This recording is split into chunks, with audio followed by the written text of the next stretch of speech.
एका सुंदर गावात चिंटू आणि बिट्टू नावाचे दोन मित्र राहत होते.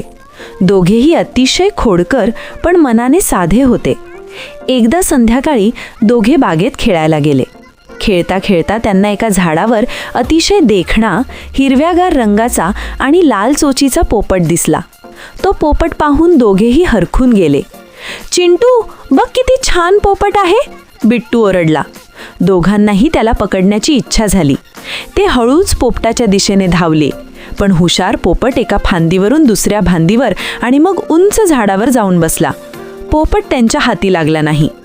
दोघेही हिरमुसले होऊन घरी आले आणि आपल्या बाबांकडे हट्ट धरला. बाबा, आम्हाला तोच पोपट हवाय. मुलांचा हट्ट पाहून बाबांनी एका पारध्याला म्हणजे पक्षी पकडणाऱ्या माणसाला बोलावले. त्या माणसाने युक्तीने तो पोपट पकडून दिला. चिंटू बिट्टू खूप आनंदी झाले. त्यांनी एक सुंदर चमकणारा पिंजरा आणला आणि पोपटाला त्यात बंद केले. बाहेरून दिसायला पिंजरा छान होता, पण पोपटाला मात्र तिथे जेलमध्ये असल्यासारखे वाटू लागले. त्याला ना उंच उडता येत होते, ना झाडांची फळे खाता येत होती. तो दिवसभर सुस्त आणि उदास बसून राहू लागला. घरातील मांजर हे सर्व रोज पाहत होते. एके दिवशी मांजर पिंजऱ्याजवळ आले आणि हळूच विचारू लागले, काय रे मित्रा, तुला तर ऐशारामात खायला मिळतेय, मग तू इतका निराश का आहेस? पोपट डोळ्यात पाणी आणून म्हणाला, मित्रा, मला या सोन्याच्या पिंजऱ्यात नाही तर मोकळ्या निळ्या आकाशात फिरायचं आहे. हे जग माझ्यासाठी कैद आहे. मांजराला पोपटाची दया आली. मांजर म्हणाले, एक युक्ती सुचवू? पुढचे 2 दिवस चिंटू आणि बिट्टूने दिलेले काहीही खाऊ नकोस. तू आजारी आहेस असे त्यांना वाटेल.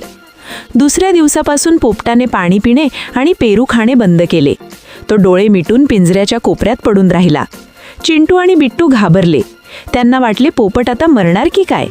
बिट्टू, कदाचित याला बाहेर जायचे असेल, आपण एकदा दार उघडून बघूया का? चिंटूने विचारले. दोघांनी मिळून पिंजऱ्याचे दार उघडले. दार उघडताच पोपटाने आपले पंख फडफडावले आणि फुर्र करत तो आकाशात उंच उडून गेला. चिंटू आणि बिट्टूला आपली चूक उमजली. त्यांना समजले की पक्षी हे पिंजऱ्यात नाही तर आकाशातच शोभून दिसतात. तात्पर्य, स्वातंत्र्य ही जगातील सर्वात मोठी संपत्ती आहे, मग ती माणसासाठी असो वा मुक्या प्राण्यांसाठी.